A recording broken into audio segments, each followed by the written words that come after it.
Abantu ba Ssaabasajja Kabaka wa Buganda bakyagenda maaso n'ebikujuko byabulungi bwansi nga bino bye bikulemberemu olunaku lwa bulungi bwansi olujaguzi lwa bulingi ennaku z'omwezi 8 omwezi ogw'ekumi kyokka nga olw'omwaka guno lwakuzibwa nga ennaku z'omwezi 7 omwezi ogw'ekumi ku lunaku olw'omukaaga ku kkanisa eya Eklezia eya Our Lady of Consolata ebweyogerere. Biranga nti wiiki okuva nga 29 paka nga 8 buli mwaka 29 Septemba paka 8 Oktoba eba wiiki ya bulungi bwansi tuleme kulinda kutujjukiza bujjukiza naffe tukitwale nakitujjukira mu Bwakabaka bwa Buganda bwonna. Mu ssaza lya Abe Kyadondo abaayo bakedde kukola bulungi bwansi mu bayongereza ebitundu ebyenjawulo nga bakulembeddwa munampala w'essaza lino Patrick Seruwagi akiikiridde Kaggo Matovu Magandaazi ng'enteekateeka eno eyindidde mu ggombolola y'Ennangabo nga yeetabiddwamu n'abaana b'amasomero. Kabaka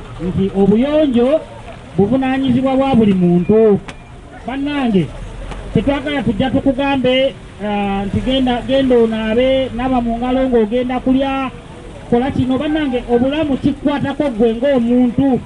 Omwami Seruwagi asabye abantu ba Beene okuddamu okukola bulungi bwansi nga lwe bajja okwetangira endwadde eziva ku bukyafu nga tekyakuyamba ku Kyadondo ne Buganda okudda ku ntikko. N'asaba omubaka wa Kyadondo East Muwadanku Nnyingi okubadduukirira ku nsonga ey'enguudo. Bwansi tumukole nga ne mu maka gaffe.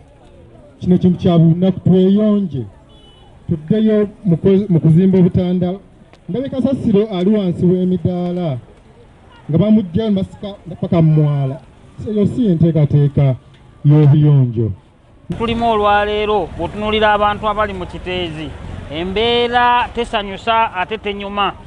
Nze ndowooza abakulembeze be tulina abamu njagala tuveeyo tulabe ki kye tuyinza okukola kuba bino ebintu bisoboka okukola. Tusobola okwekwana, tusobola okwekanya ne tubaako kye tukola. Lwaki buli kizibu kyonna ekiriwo kiri mu kiteezi? Kasasiro ali mu kiteezi, amakubo agabi gali mu kiteezi. Lwaki tusobola kuvaayo ne tubaako kye tukola?